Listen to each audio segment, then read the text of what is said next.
Hari ini kita akan membahas topik yang sangat menarik, yakni tentang perbudakan.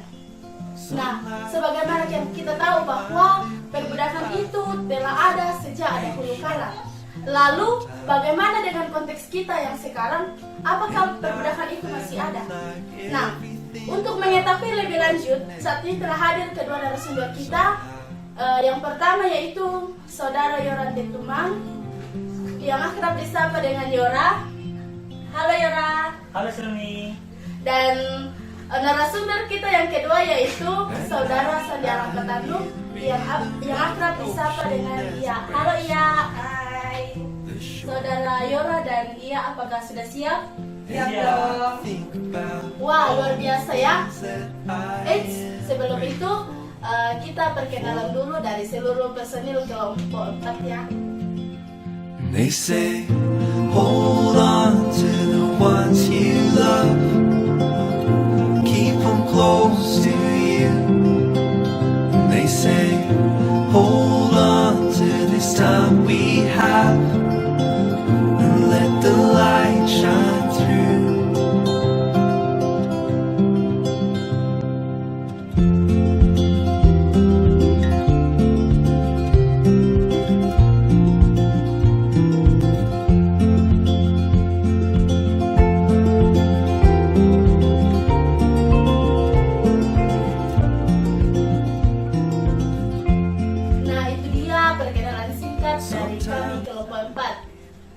Langsung saja ya. Nah, menurut saudara, apakah perbudakan itu? Ya, terima kasih. Jadi perbudakan itu adalah keadaan di mana seseorang itu dijadikan budak. Budak dipahami sebagai orang suruhan atau bawahan dari tuannya. Nah, perbudakan itu sendiri terjadi di mana yang dijadikan budak itu diberikan sebuah pekerjaan dan ditempatkan di suatu tempat oleh tuannya. Ya, durasinya sendiri atau lamanya dia menjadi budak itu bisa seumur hidup atau dalam jangka waktu tertentu. Ya. Kalau kita melihat kenapa ada budak, ada banyak faktor yang mempengaruhi itu. Ada orang yang menjadi budak karena dia mengalami kekalahan militer. Ada juga yang karena melanggar hukum, atau juga karena dia berhutang. Jadi seorang individu itu biasanya menjadi budak itu rata-rata di luar kehendaknya. Tetapi meskipun demikian, ada juga orang yang menjadi budak secara sukarela. Dia yang mau memberikan dirinya sendiri untuk diperbudak oleh seseorang, dan itu bisa karena faktor dia tidak membayar hutangnya, tidak mampu membayar hutang yang telah diberikan, atau ada tujuan tertentu, misalnya untuk menghindari kemelaratan, sehingga dia memberikan dirinya untuk dijadikan budak. Tapi kita ketahui bahwa budak itu telah ada sejak dulu, bahkan itu dilegalkan. Wah, beragam juga ya bentuk perbudakan itu, dan bahkan dianggap legal pada zaman dulu. Ya, betul sekali. Ada masa di mana menjadi budak atau perbudakan itu dianggap biasa saja oleh orang, dianggap legal, dan itu sudah menjadi bagian dari peradaban manusia. Tetapi kalau kita melihat konteks sekarang, semua negara itu sudah melarang perbudakan karena itu tidak relevan lagi untuk masa sekarang. Kalau kita berbicara mengenai perbudakan nih, apa sih kata Alkitab tentang perbudakan itu? Ya, perbudakan atau budak sudah sangat lazim dan banyak dibahas dalam Alkitab, baik itu dalam Perjanjian Lama maupun dalam Perjanjian Baru. Nah, seorang budak adalah orang yang tidak bisa berkuasa atas diri sendiri, sebab ia harus bergantung pada majikannya. Nah, secara mutlak ia juga harus bertanggung jawab penuh dan tidak boleh mengharapkan upah atau jasa, bahkan dapat diperjualbelikan. Nah, perbudakan sudah telah ada sejak dahulu. Kita dapat lihat dalam Kejadian pasal 9 ayat 25 sampai yang ke-26. Dalam konteks Israel, pada saat itu seorang tawanan perang yang bukan Israel dapat dijual sebagai budak, dan bahkan orang pendatang yang tinggal di Israel juga dapat dijual sebagai budak. Dan bahkan tidak hanya itu, tetapi juga orang-orang yang memiliki hutang dan tidak dapat membayarnya juga dapat dijual dan dapat dijadikan sebagai seorang budak. Tetapi jika orang-orang yang dijual itu adalah orang Israel, maka mereka tidak akan diperlakukan dengan kejam dan dapat diizinkan keluar sebagai orang merdeka setelah bekerja selama 6 tahun. Orang Israel yang dijual kepada orang asing juga dapat ditebus oleh keluarganya yang terdekat dengan dia. Nah, semua orang Israel yang dijual harus dilepaskan pada tahun Yobel. Wah, menarik ya. Ternyata perbudakan itu dipengaruhi oleh banyak hal. Nah, lalu bagaimana sehingga ada orang menjadi budak? Ya. Seorang menjadi budak itu dipengaruhi oleh banyak hal. Seperti yang dijelaskan Saudara Yolanda tadi, bahwa orang yang mengalami kekalahan di dalam militer itu mereka ditawan dan dijadikan budak. Tapi selain hal itu juga dipengaruhi oleh hal-hal lain. Nah, di dalam konteks Israel, orang itu dapat membeli budak dari pemiliknya atau bahkan dari para pedagang-pedagang budak. Nah, selain itu, pada konteks itu bahkan hukum Taurat memperbolehkan atau mengizinkan orang Ibrani itu untuk membeli budak dari bangsa asing. Ya, seseorang juga menjadi budak boleh karena dia dilahirkan di rumah tuannya, otomatis dia langsung menjadi budak dari orang tersebut. Nah, boleh juga karena misalnya dia ketahuan mencuri, kemudian tidak mampu membayar ganti rugi karena dia suka mencuri. Dia juga bisa membayar ganti rugi tersebut dengan cara menjadi budak.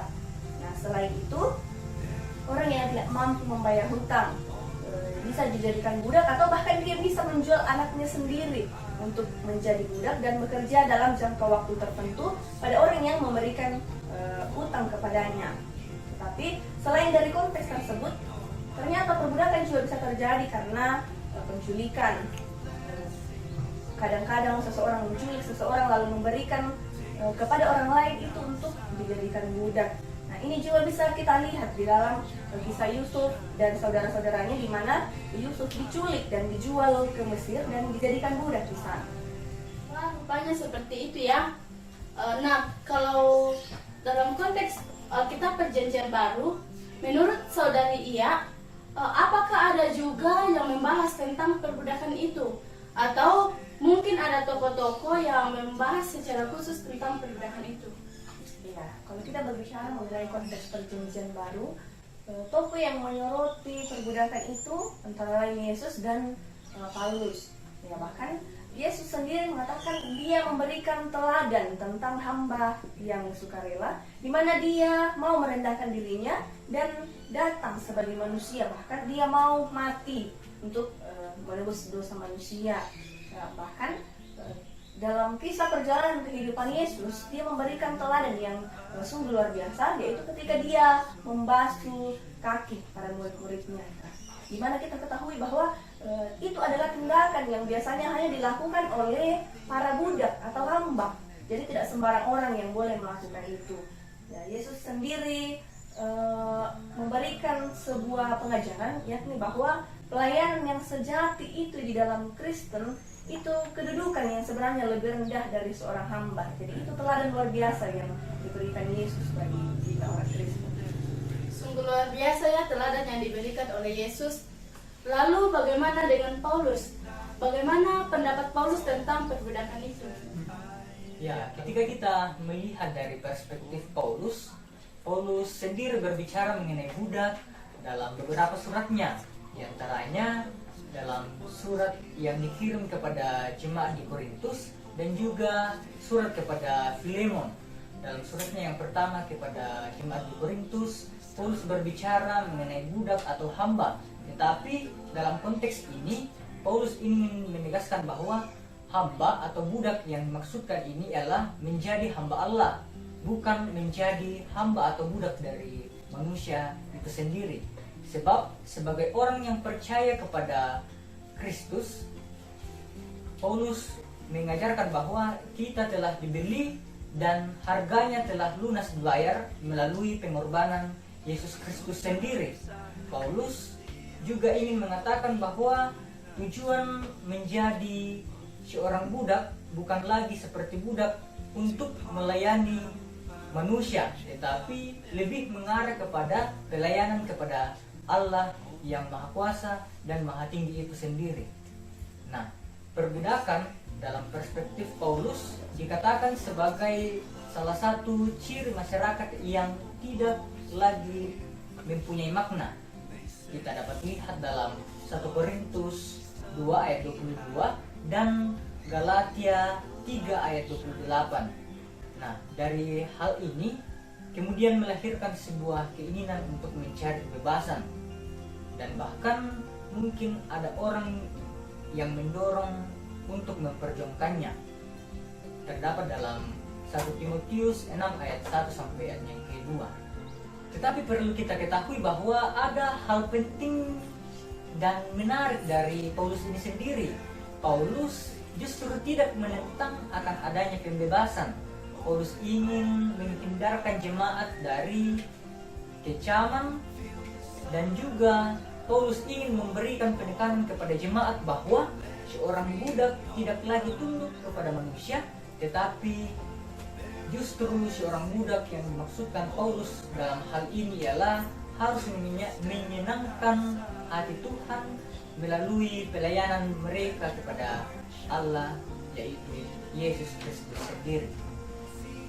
Wah, sungguh luar biasa ya pemaparan dari kedua narasumber kita pada saat ini. Nah, untuk memahami lebih lanjut mengenai perbudakan dalam konteks Perjanjian Baru, apakah ada tokoh yang dijadikan budak? Iya, kalau kita berbicara mengenai tokoh, kita kembali lagi melihat ke Paulus. Dalam suratnya kepada Filemon, dia menulis tentang hamba Filemon, yaitu Onesimus. Nah, sebagaimana yang kita ketahui bahwa ketika Paulus sedang menulis surat itu, Onesimus sedang bersama dengan Paulus di penjara.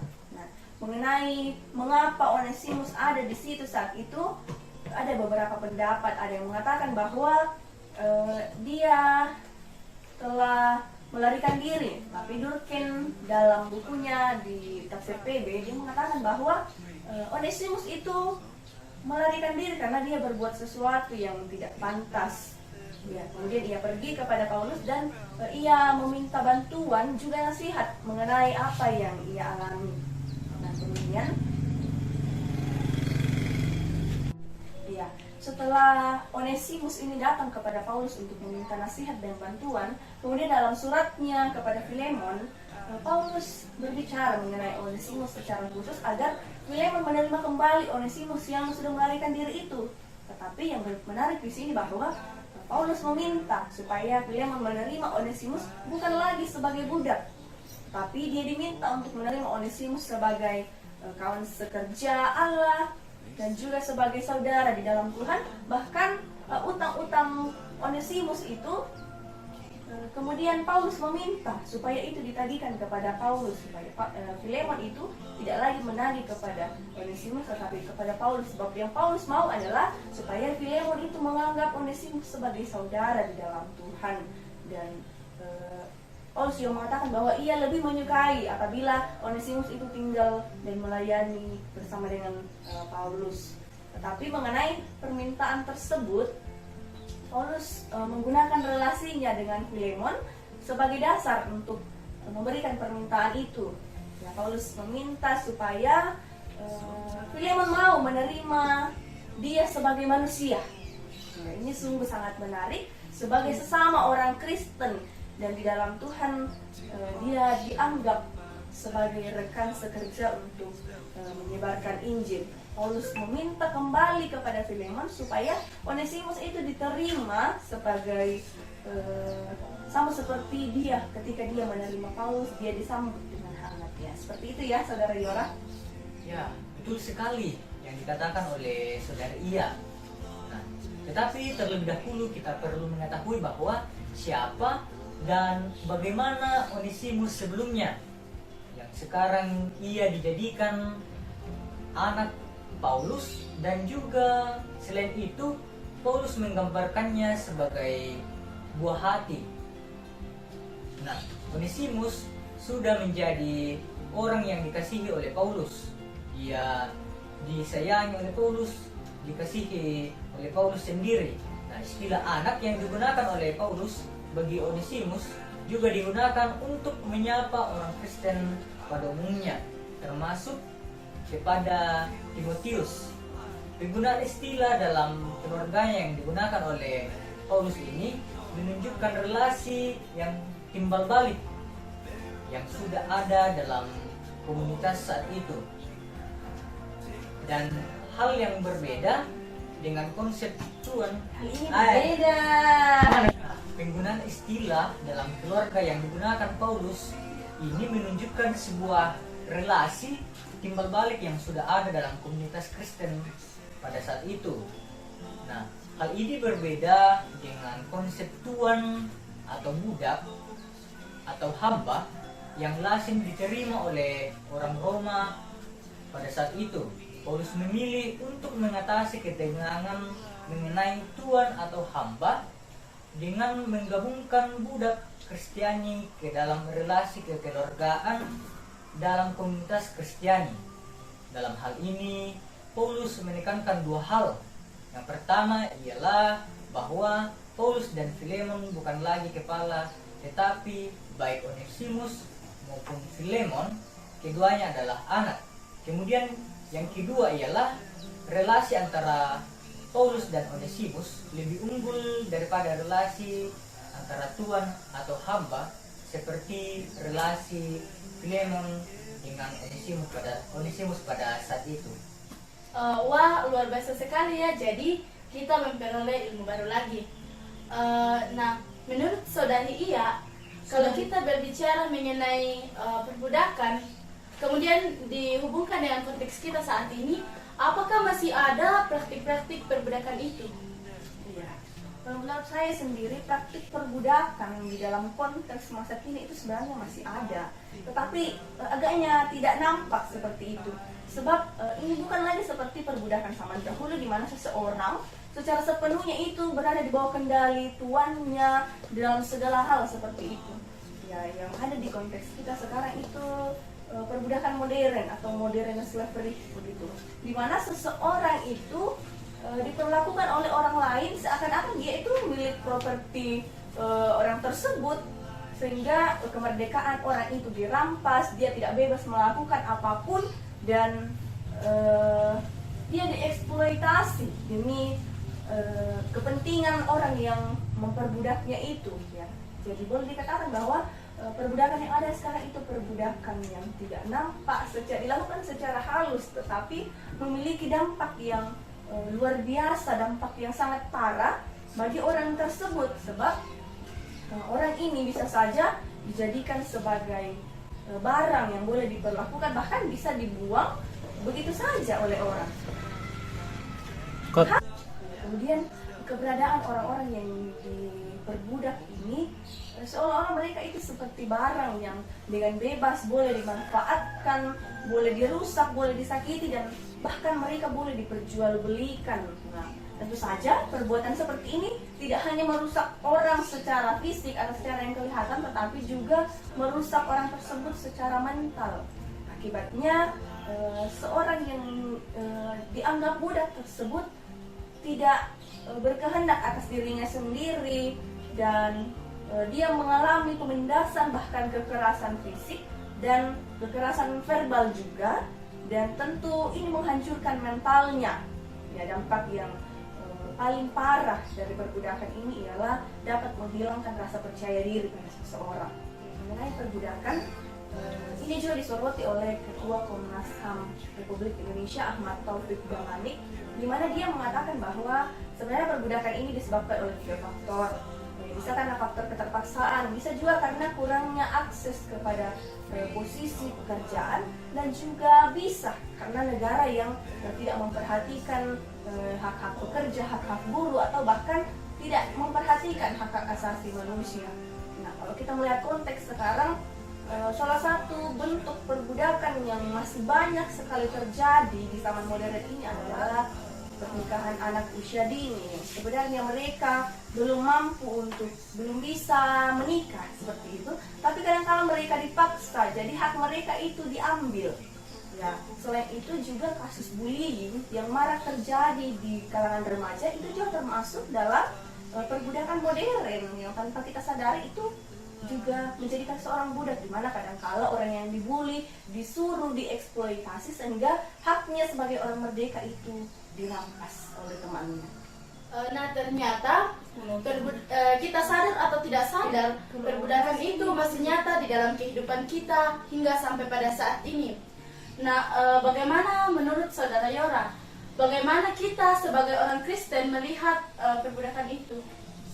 Ya, kita sebagai orang Kristen sebenarnya kita juga perlu menjadi hamba, tetapi bukan menjadi hamba manusia lagi, melainkan menghambakan diri kepada Sang Pencipta sebagai Tuan atas diri dan hidup kita. Dan hal itu dapat kita nampakkan dalam kehidupan kita dengan taat dan tunduk serta turut dalam melayani Dia. Taat dan tunduk dalam artian bahwa seorang yang sudah percaya kepada Yesus Kristus tidak lagi menghambakan dirinya kepada sesamanya dan bahkan menghambakan dirinya kepada benda-benda yang boleh dikatakan memiliki kekuatan. Nah, kematian Yesus merupakan suatu pelunasan yang bersifat redemptif bagi kelepasan banyak orang atas budak dosa. Jadi ketika Yesus datang ke dalam dunia, itu berarti bahwa budak adalah dalam artian bahwa manusia yang diperbudak oleh dosa telah dilunasi oleh darah Yesus Kristus itu sendiri. Nah, kehidupan Yesus yang sempurna ingin menunjukkan bahwa kebebasan bukanlah kesempurnaan yang otonomis, melainkan sebuah pilihan dalam menjalani hubungan dengan Allah dan menjauhkan diri dari dosa. Sebagai orang yang percaya kepada Yesus Kristus, kita saat ini sebagai orang Kristen perlu menyadari dalam diri kita bahwa kita semestinya menghambakan diri kepada Sang Khalik yang punya hidup kita saat ini. Kita tahu dan kita percaya bahwa penebusan yang dilakukan dalam Yesus Kristus menjadikan kita sebagai orang-orang yang dimerdekakan dari budak dosa. Saya sangat setuju dengan saudara Yora dan saudari Ia. Lalu bagaimana cara merefleksikan kemerdekaan yang telah diberikan itu di dalam kehidupan kita sebagai orang percaya? Nah, salah satu cara kita dalam merefleksikan status kita sebagai umat yang percaya dan yang telah dimerdekakan dari dosa ialah melalui teologi pembebasan, di mana kita mulai sebagai refleksi iman kita dalam sebuah tindakan atas orang-orang miskin dan atas orang-orang yang terpinggirkan, di mana caranya ialah dengan kontemplasi atau melalui doa dan juga aktif serta berkomitmen. Nah, hal ini ialah ciri dari teologi pembebasan itu sendiri. Teologi pembebasan pada umumnya memfokuskan pada pembebasan bagi kaum miskin serta tertindas dan teraniaya, dan tidak semata-mata menyerahkan keprihatinannya dan kepeduliannya, tetapi turut bekerja untuk pembebasan mereka melalui aksi nyata dan bersama-sama mengupayakan apa yang menjadi tuntutan atas diri kita sebagai orang Kristen. Jadi dalam teologi pembebasan ini tidak hanya dalam kata-kata kita, tidak hanya dalam omongan kita, tetapi lebih nampak atas tindakan kita terhadap orang-orang yang memiliki status terpinggirkan atau status miskin.